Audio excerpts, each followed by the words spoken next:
سب سے اولا و اعلیٰ ہمارا نبی، سب سے بالا و اعلیٰ ہمارا نبی، خلق سے اولیاء، اولیاء سے رسول اور رسولوں سے اعلیٰ ہمارا نبی۔ اللہ تبارک و تعالی نے دنیا میں کم و بیش 1,24,000 انبیاء کرام مبعوث فرمائے۔ ہر نبی کی اپنی شان، اپنا مرتبہ ہے۔ تمام انبیاء جو ہے تو وراء الورا ہے، لیکن جو شان اور عظمت اور فضیلت اللہ تبارک و تعالیٰ نے جناب محمد رسول اللہ صلی اللہ تعالیٰ علیہ وسلم کو عطا فرمائی ہے، یہ شان، یہ فضیلت اور کسی نبی کے حصے میں نہ آئی۔ جناب موسیٰ علیہ السلام جن سے کہ اللہ تبارک و تعالیٰ نے کلام فرمایا اور آپ کلیم اللہ ٹھہرے، آپ دعا کرتے ہیں ربی اشرح لی صدری، اے میرے رب میرے سینے کو کشادہ فرما۔ اور جب ہم قرآن میں دوسری جانب دیکھتے ہیں تو اللہ تبارک و تعالیٰ ارشاد فرماتا ہے الم نشرح لک صدرک، اے محبوب ہم نے آپ کے سینے کو کشادہ فرما دیا۔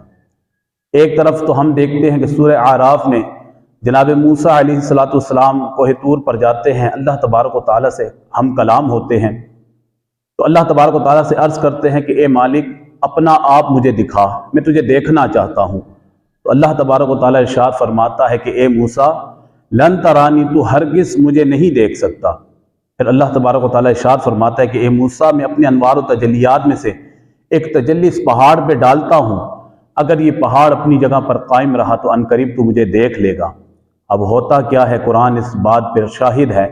کہ اللہ تبارک و تعالیٰ اپنی انوار و تجلیات میں سے ایک تجلی اس پہاڑ پر ڈالتا ہے اور وہ پہاڑ ریزہ ریزہ ہو جاتا ہے۔ جناب موسیٰ علیہ السلام اس تجلی کو دیکھ کر بے ہوش ہو جاتے ہیں۔ اور دوسری جگہ اگر ہم دیکھیں تو قرآن بتاتا ہے کہ اللہ تبارک و تعالیٰ ارشاد فرماتا ہے کہ پاک ہے وہ ذات کہ جس نے اپنے خاص بندے کو سیر کرائی۔ اب یہ سیر کیا تھی، کون سی سیر تھی؟ مشکوٰۃ شریف میں جو ہے تو طویل حدیث ہمیں ملتی ہے، پیارے آقا دو جہاں صلی اللہ تعالیٰ علیہ وسلم ارشاد فرماتے ہیں کہ مجھے سفر معراج میں سیر کرائی گئی، مسجد الحرام سے مسجد الاقصیٰ تک میں نے سیر کی، پھر مسجد اقصیٰ سے پہلے آسمان، پھر دوسرے آسمان، پھر تیسرے آسمان، کرتے کرتے 7ویں آسمان تک پیارے آقا دو جہاں صلی اللہ تعالی وسلم پہنچے، پھر سدرۃ المنتہا، پھر سدرۃ المنتہا سے عرش معلیٰ، پھر عرش معلیٰ سے ہوتے ہوئے لامکانات کی بلندیوں تک پیارے آقا دو جہاں پہنچے۔ پھر لامکان میں اللہ تبارک و تعالیٰ نے اپنا دیدار پیارے محبوب علیہ السلام کو عطا فرمایا۔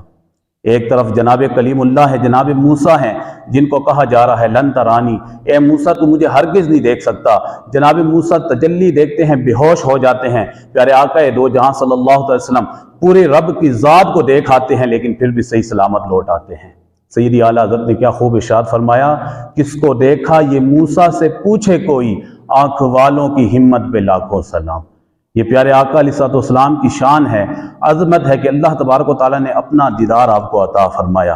پیارے آقا دو جہاں صلی اللہ علیہ وسلم ارشاد فرماتے ہیں، آپ کی حدیث پاک کا مفہوم ہے، الشفا شریف میں قاضی ایاز مالکی علیہ رحمہ نے اس حدیث کو نقل فرمایا ہے۔ پیارے آقا دو جہاں صلی اللہ علیہ وسلم نے ارشاد فرمایا کہ جب اللہ تبارک و تعالیٰ نے اپنی انوار و تجلیات میں سے ایک تجلی اس پہاڑ پر ڈالی تھی، جو پہاڑ ریزہ ریزہ ہو گیا تھا، جس تجلی کو دیکھ کر جناب موسیٰ بے ہوش ہو گئے تھے، اب جناب موسیٰ کو جب ہوش آیا اس تجلی کو دیکھنے کے بعد ان کی نگاہ کا عالم یہ تھا کہ سیاہ رات میں سیاہ چونٹی کو سیاہ چٹان پر جناب موسیٰ علیہ السلام 3 میل دور سے دیکھ لیا کرتے تھے۔ قربان جائیں، ہمارے علماء کرام نے بہت خوبصورت جملہ ارشاد فرمایا کہ جو موسیٰ تجلی دیکھے تو اس کی نگاہ کا عالم یہ ہے، اور جو رسول اللہ دیکھے ان کی نگاہ کا عالم کیا ہوگا۔ پیارے آقا دو جہاں صلی اللہ علیہ وسلم کی نگاہ کا کیا کہنا، آپ کی نگاہ کا عالم یہ ہے۔ ہم غلاموں کا عقیدہ یہ ہے اور اہل سنت کا عقیدہ یہ ہے کہ سرکار اپنے روضہ انور میں تشریف فرما ہے اور اپنے تمام امتیوں کو دیکھتے ہیں۔ حضور علیہ السلام کی حدیث پاک کا مفہوم ہے، حضور نے فرمایا کہ میرے لیے اللہ تبارک و تعالیٰ نے کائنات کو اس طرح کر دیا ہے کہ جس طرح میں اپنی ہتھیلی کو دیکھتا ہوں اس طرح میں کائنات کو دیکھتا ہوں۔ اور پھر میرے آقا علیہ السلام کی سماعت کا کیا عالم ہے، حضور فرماتے ہیں اسمع الصلاۃ اہل محبتی وعارفہم، کہ میں اہل محبت کا درود خود سنتا بھی ہوں، ان درود پڑھنے والوں کو پہچانتا بھی ہوں۔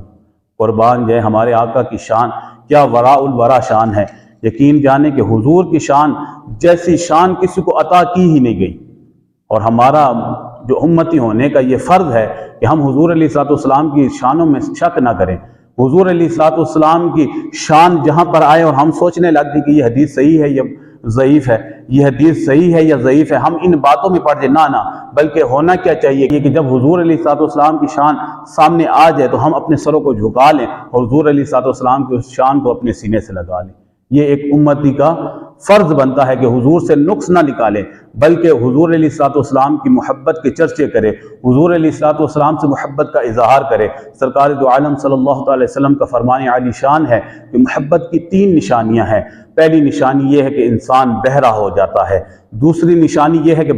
انسان اندھا ہو جاتا ہے، اور تیسری نشانی یہ ہے کہ انسان گونگا ہو جاتا ہے۔ اب پوچھنے والے نے پوچھا یا رسول اللہ اندھا کیسے ہوتا ہے، گونگا کیسے ہوتا ہے، بہرا کیسے ہوتا ہے؟ سرکار نے فرمایا کہ محبت کی یہ نشانی ہے کہ بہرا اس طرح ہو جاتا ہے کہ بندے کو اپنے محبوب کا کوئی عیب سنائی نہیں دیتا، گونگا اس طرح ہو جاتا ہے کہ بندہ اپنے محبوب کے لیے کوئی عیب بیان نہیں کرتا، اور اندھا اس طرح ہو جاتا ہے کہ بندہ اپنی آنکھوں سے اپنے محبوب کا عیب دیکھتا نہیں۔ آج دنیا میں ہمیں کسی سے محبت ہو جائے، دنیا کے کسی انسان سے محبت ہو جائے تو ہم ان کے عیب نہیں سنتے، ہم ان کے عیب بیان نہیں کرتے، ہمیں ان کے عیب نظر آئیں بھی تو ہم اپنی آنکھوں کو بند کر دیتے ہیں۔ میرے اور آپ کے آقا علیہ الصلوۃ والسلام کی ذات تو وہ ذات ہے کہ جس کو اللہ تبارک و تعالیٰ نے بے عیب پیدا کیا ہے۔ قربان جائیں اعظم چشتی کہ آپ نے کیا خوب ارشاد فرمایا، محبوباں تے نختہ چینی کڑن تو جڑا باز نہیں آندا، اصل منافق جانیے اسنو جھوٹا پیار جتاندہ، سانو عشق دے مفتی دسیا ہے جڑا مڑ مڑ اے فرماندہ، اعظم جتھے دل لگ جائے اتھے عیب نظر نہیں آتا۔ جہاں پر انسان کا دل لگ جائے وہاں عیب ہو بھی تو نظر نہیں آتا۔ میرے اور آپ کی حضور علیہ الصلوۃ والسلام کی ذات تو ایسی ذات ہے کہ جسے اللہ تبارک و تعالیٰ نے بغیر عیب کے پیدا کیا ہے، تو ہم کس طرح حضور سے عیب نکالیں؟ ہمارا فرض بنتا ہے کہ حضور کی شانیں بیان کریں، اگر کہیں سے شان سنتے ہیں تو اس پر جھوم جائیں، اپنی اولاد کو حضور علیہ الصلوۃ والسلام کی شانیں بیان کریں، خود حضور علیہ الصلوۃ والسلام سے محبت کریں، اپنی اولاد کو حضور علیہ الصلوۃ والسلام کی محبت سکھائیں۔ یہ ہمارا جو درس آپ کے سامنے پیش کیا جاتا ہے، اس کا مقصد یہ ہے کہ ہم بھی حضور سے محبت کرنے والے بن جائیں، ہماری جو یہ باتیں سنتے ہیں یہ بھی حضور سے محبت کرنے والے بن جائیں۔ اگر آپ کو ہمارا یہ بیان اچھا لگتا ہے تو کوشش کریں کہ اس کو زیادہ سے زیادہ لوگوں کے ساتھ شیئر کریں، تاکہ لوگوں کے دلوں میں بھی حضور علیہ الصلوۃ والسلام کی محبت پیدا ہو۔ آپ کا یہ عمل آپ کے لیے صدقہ جاریہ بنتا رہے گا۔ اللہ تبارک و تعالی ہم سے دعا ہے کہ اللہ تعالی ہمیں عمل کی توفیق عطا فرمائے، اور پیارے آقا دو جہاں صلی اللہ تعالی علیہ وسلم سے سچی پکی محبت کرنے کی توفیق عطا فرمائے، اور ان کی محبت پر ہی موت عطا فرمائے۔ آمین بجاہ النبی الامین صلی اللہ تعالی علیہ وسلم۔